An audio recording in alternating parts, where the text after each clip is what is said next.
9वां दिन सर्वतोभद्र व्यूह। 9वें दिन भीष्म ने सर्वतोभद्र व्यूह नामक व्यूह बनाया, जिसका अर्थ था हर तरफ से सुरक्षित। भीष्म सबसे आगे थे। उनकी रक्षा कृपा, कृतवर्मा, शकुनी, जयद्रथ, कंबोज और धृतराष्ट्र के पुत्र कर रहे थे। त्रिगर्त भी वहां थे। नक्षत्रमंडल व्यूह कैसा होता है, कैसा दिखता है? नक्षत्रमंडल व्यूह पांडवों ने नक्षत्रमंडल व्यूह नामक बनाया, जो तारासमुख के आकार का था। पांडव और द्रौपदी के पुत्र सबसे आगे थे।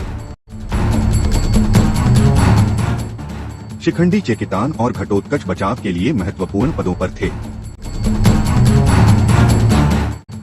अभिमन्यु, केकय भाई और द्रुपद पीछे की ओर पहरा दे रहे थे।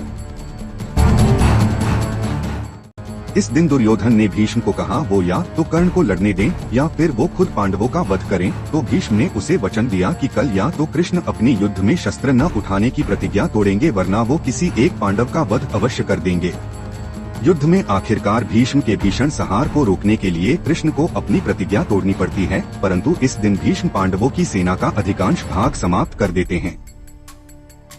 10वां दिन असुर व्यूह, देव व्यूह।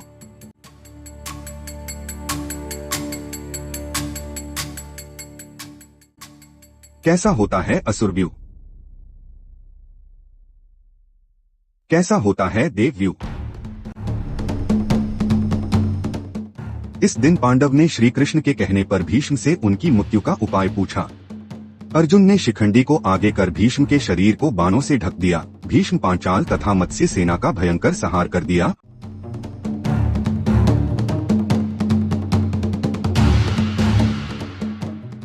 और अंत में अर्जुन के बाणों से छलनी हो बाणों की उस शया पर लेट गए।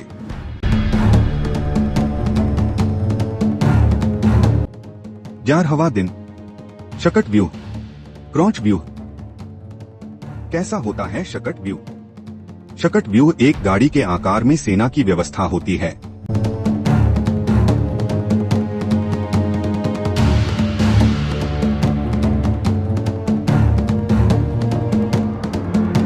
जबकि चक्र शकट व्यूह एक जटिल संरचना है जो एक चक्र या पद्म के समान दिखती है और इसे सेना की रक्षा के लिए प्रयोग किया जाता है। कर्ण के कहने पर द्रोण सेनापति बनाए गए। कर्ण भी युद्ध में आ जाता है, जिससे कौरवों का जोश कई गुना बढ़ जाता है। दुर्योधन और शकुनी ने द्रोण से कहा कि वो युधिष्ठिर को बंदी बना लें तो युद्ध अपने आप खत्म हो जाएगा। तो जब दिन के अंत में द्रोण युधिष्ठिर को युद्ध में हराकर उसे बंदी बनाने के लिए आगे बढ़े ही थे कि अर्जुन ने आकर अपने बाणों की वर्षा से उन्हें रोक दिया। कर्ण ने भी इस दिन पांडव सेना का भारी संहार किया। 12वां दिन गरुड़ व्यूह, अर्धचंद्र व्यूह।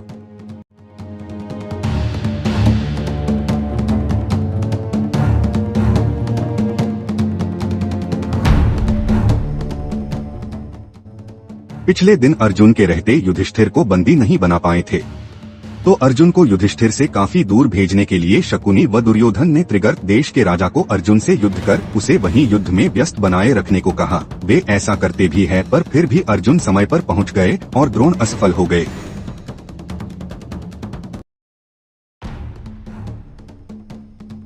तेरहवां दिन चक्रव्यूह। कैसा होता है चक्रव्यूह?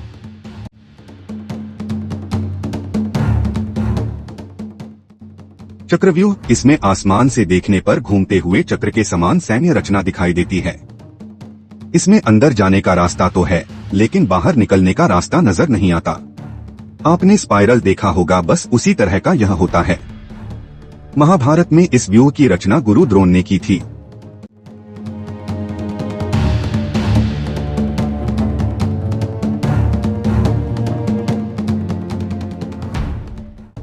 इस दिन दुर्योधन ने राजा भगदत्त को कहा वो अर्जुन को व्यस्त बनाए रखें को, क्योंकि केवल वही अर्जुन की टक्कर के थे। भगदत्त युद्ध में भीम को फिर हरा दिया, फिर अर्जुन के साथ भयंकर युद्ध किया। श्री कृष्ण ने भगदत्त के वैष्णवास्त्र को अपने ऊपर लेकर उससे अर्जुन की रक्षा की।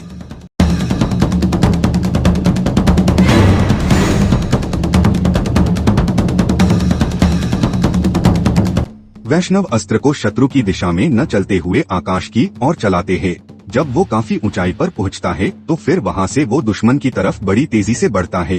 विष्णु पुराण के अनुसार महाभारत और रामायण के युद्धों में वर्णित सभी हथियारों से वैष्णवास्त्र तेज है और इसकी इसी तेजी के कारण इसका प्रतिबंध करना नामुमकिन है। वर्तमान दुनिया की बैलिस्टिक मिसाइल से इसकी तुलना की जा सकती है, पर तेजी में वैष्णवास्त्र इनसे भी काफी तेज था। अंत में अर्जुन ने भगदत्त की आंखों की पट्टी को तोड़ दिया, जिससे उसे दिखना बंद हो गया और अर्जुन इस हालत में ही छल से उनका वध कर दिया।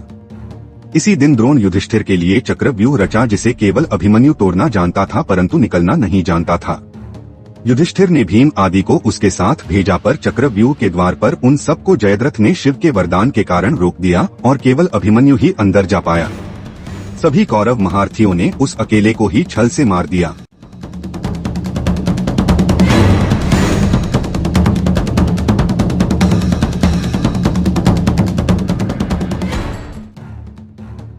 अपने पुत्र अभिमन्यु का अन्यायपूर्ण तरीके से वध हुआ देख अर्जुन अगले दिन जयद्रथ वध करने की प्रतिज्ञा की और ऐसा न कर पाने पर अग्नि समाधि लेने का प्रण किया। 14वां दिन चक्रशकट व्यूह। खड़गसर्प व्यूह। कैसा होता है चक्रशकट व्यूह? सूच्यमुख व्यूह। सुई निर्माण। सूच्यमुख व्यूह का इस्तेमाल कुरुक्षेत्र युद्ध में अकेले व्यूह के रूप में नहीं किया गया था, लेकिन युद्ध के 14वें दिन द्रोण ने चक्रशकट व्यूह नामक एक जटिल 3 स्तरीय संरचना बनाई। पहला चक्रव्यूह था जहां वे स्वयं पहरा दे रहे थे। वह व्यूह दूसरे शकट व्यूह में खुलता था, जिसका प्रभार दुर्योधन के बहादुर भाई दुर्मर्शन के हाथों में था। तीसरे स्तर पर सूच्यमुख व्यूह सुई के मुंह के आकार का था, जिसकी रक्षा के लिए कर्ण, भूरिश्रवा, अश्वत्थामा, शल्य, वृषसेन, कृपा थे और व्यूह के सबसे अंत में जयद्रथ था। कैसा होता है खड़गसर्प व्यूह? इसे सर्प की तरह घुमावदार और तलवार की तरह नुकीला माना जाता था। यह व्यूह पांडवों द्वारा कौरवों के खिलाफ एक विशिष्ट रणनीति के रूप में इस्तेमाल किया गया था। महाभारत युद्ध में अभिमन्यु की निर्मम हत्या के बाद अर्जुन ने शपथ ली थी कि जयद्रथ को कल सूर्यास्त के पूर्व मार दूंगा।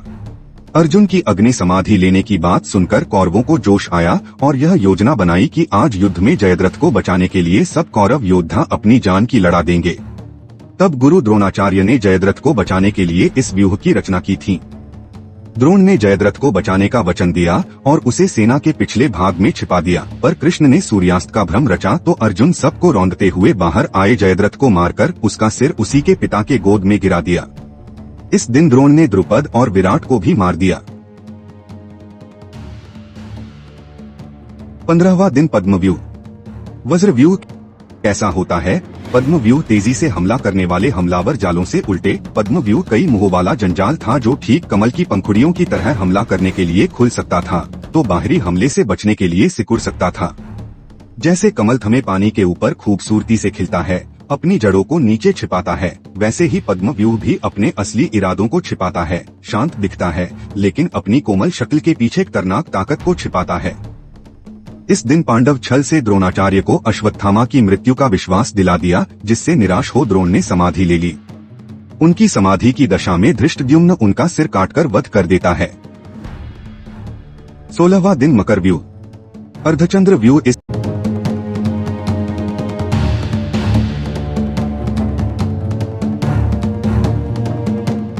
इस दिन कर्ण कौरव सेना का मुख्य सेनापति था। उसने इस दिन पांडव सेना का भयंकर संहार किया। कर्ण ने इस दिन नकुल सहदेव को युद्ध में हरा दिया, पर कुंती को दिया वचन याद कर उनको जिंदा छोड़ दिया।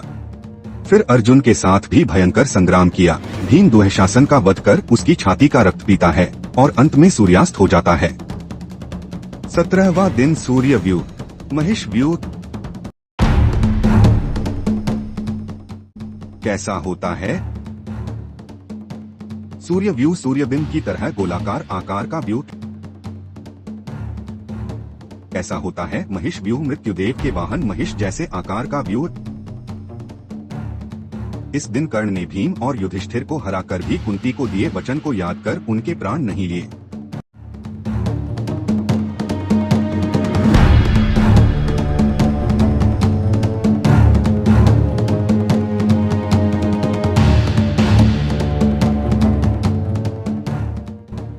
बाद में कर्ण के रथ के पहिए के भूमि में धंस जाने पर श्री कृष्ण के कहने पर अर्जुन ने रथ का पहिया निकाल रहे कर्ण का उसी हालत में वध कर दिया। इसके बाद कौरव अपना जोश हार बैठे। फिर शल्य प्रधान सेनापति बनाए गए, पर उनको भी युधिष्ठिर दिन के अंत में मार दिया।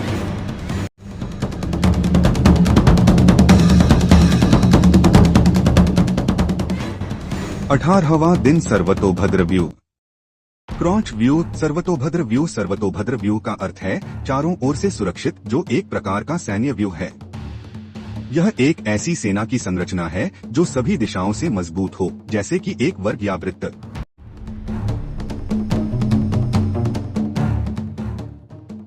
इस दिन भीम दुर्योधन के बचे हुए भाइयों को मार दिया, सहदेव शकुनी को मार दिया और अपनी पराजय हुई जान दुर्योधन एक तालाब में छिप गया।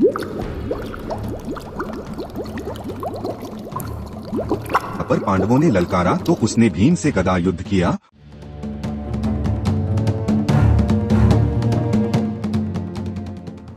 और छल से जंघा पर वार होने से उसकी मृत्यु हो जाती है। इस तरह पांडव विजयी होते हैं।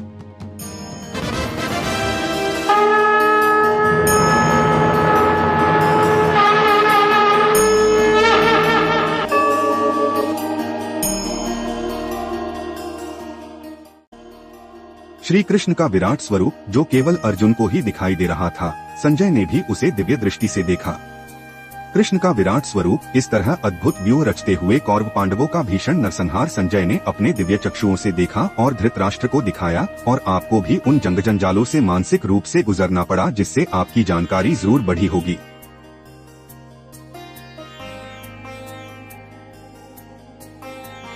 युद्ध के बाद महर्षि व्यास की संजय को दी हुई दिव्य दृष्टि भी नष्ट हो गई।